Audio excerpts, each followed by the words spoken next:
and they all play a role in developing our brains.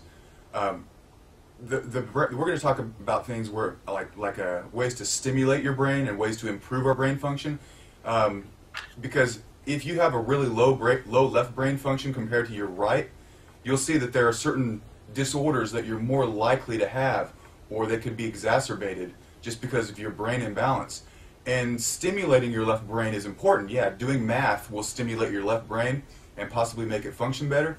But if you don't have the fuel, and if you can't deliver it properly, and you don't have the antioxidants to protect your brain, and your brain is toxic, and all these other things that we talk about all the time, well, you're not going to be able to improve your brain as much as you would be if you were more healthy in general.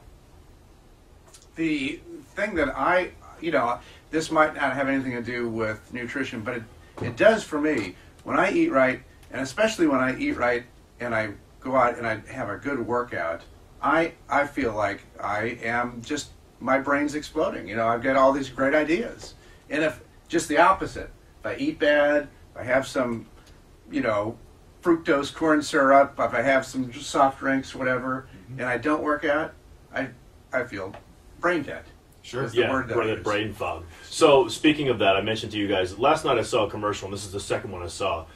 It was paid for by the corn refiners, and it was outdoor picnic or something like that, and there were moms and kids, and this one mom is pouring this generic juice in a glass, and it looked like kind of like a Kool-Aid. It was reddish in color, and the other mom comes up to her and says, asks her, "What are you doing?" She said, "What do you mean?" She goes, "What? Because there's high fructose corn syrup in that." She goes, "Well, you know what they say." And then she's just staring at her, not saying anything. Okay, so they didn't want to have any of the negative words come out, which is the truth. And she goes, "Oh, don't worry about that. You'd be surprised. Go to this website, whatever the website was, and I think you'll be pleasantly surprised at the answers." Oh. Okay, so what they're banking on is that people, just because they see something on TV or they hear something, that they're going to believe it. And to an extent, they're right. You get the older generation or the younger generation. The younger generation actually fuels the parents to buy certain things because they saw it on a commercial. They're not educated. Come on, it was on TV. It's got to be exactly. true. Yeah, and John, being on TV for as many years as you were, you know this better than anybody, and that's what's great about what you do. You report the facts. So how does high fructose corn syrup affect our brain, and whether it be testosterone, estrogen, logic, function? What does it do to us? It ruins your ability to basically produce energy. I mean, bottom line, it makes you where you can't produce energy. All of your energy goes to be stored as fat. Now, hold on one second. When you say energy, I know what you mean, but others might think as energy being isolated to having enough energy just to be alive and do work and work out. Tell them what they mean by energy. Energy is cash to the cell. What your brain cell needs to do is communicate with another brain cell. That's all it does. In order to do anything, it needs that cash or that energy. Your heart has one function. The muscle cells in your heart, it's to pump. If they don't have energy, they don't pump properly. Same with your muscles in your bicep, with your liver. Your liver has a lot of functions, but every single function requires energy to make those functions happen. If you take high fructose corn syrup a lot in your diet, you can't make energy. If you can't make energy, your brain can't simply fire and communicate with other brain cells, with muscles that it's supposed to control, with organs that it's supposed to control, with the rest of your nervous system. And it shows up in symptoms. Then you start taking a medication for that symptom, not recognizing that the cause has not been addressed. Now, what's high fructose corn syrup in? I know, it's in everything. Everything in a box or a bottle, pretty much. Yeah, box or a bottle. And everything processed these days has...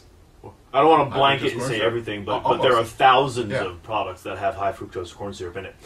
So let's move beyond that for a moment.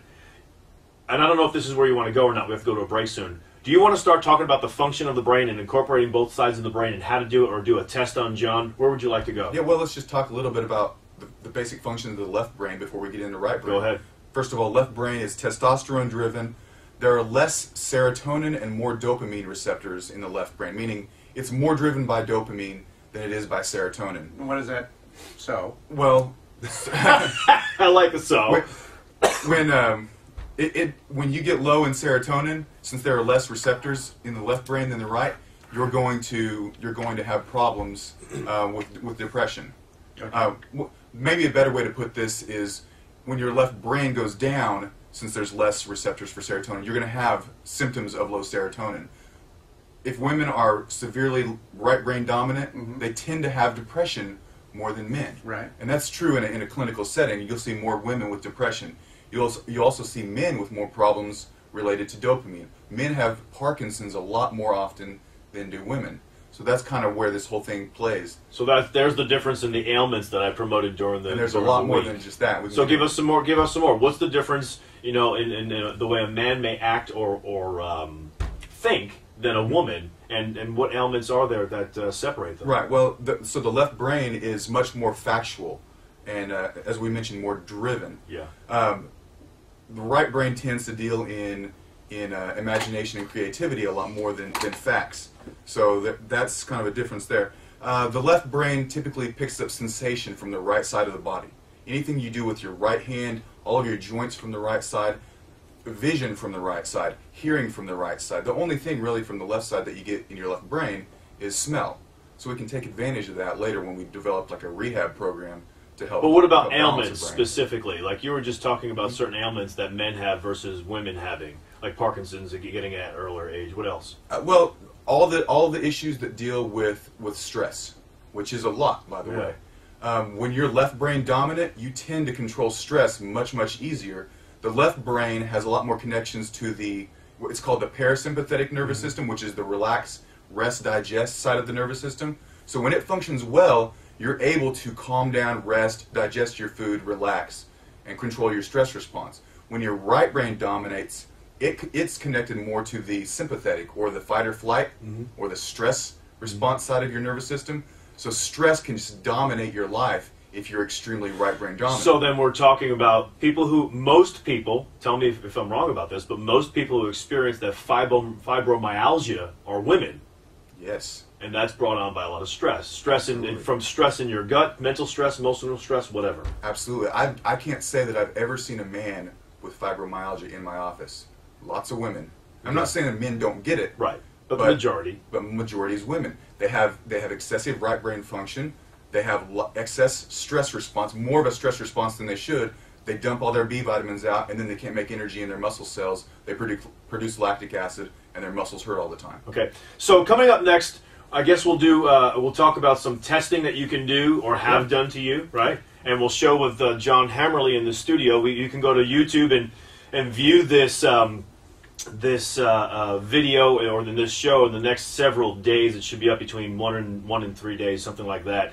If you go to YouTube and you want to see past shows, 21-Day Body Makeover, all one word, and you can see past shows. So coming up next, we'll do that, talking about your brain today and how to make it work more symmetrically, if possible, and if that's what you're looking for, because there might be something that you can do for yourself that doesn't deal with exercise or doesn't deal with diet, although it all works hand in hand, with some of these simple tests that Dr. Webster will show us today. 726, Sports Radio 1310, The Ticket. 733, Sports Radio 1310, The Ticket. George D. John, Train Station Fitness Show. Guest in the studio, John Hammerly from Hammerly Productions. I think you should call it Sledge Entertainment, but that's just me. Thanks, George. Did you like that text I sent you? I love it. I love it. And then we've got Dr. Jeremy Webster in the studio. We're talking about brain function today, how to incorporate both sides of your brain. If you're excessive on one side of your brain versus the other, how does that show up in your life? Do you need to balance it? Well, we're going to go through some testing right now. We'll show you what that looks like.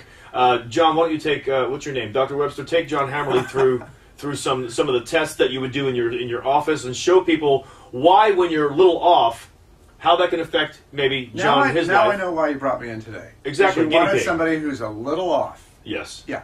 They'll let him know if he's terminal and all that other stuff that goes along with it. First of all, in my office, what I have to do is I have to talk about a lot of the things we've already mentioned.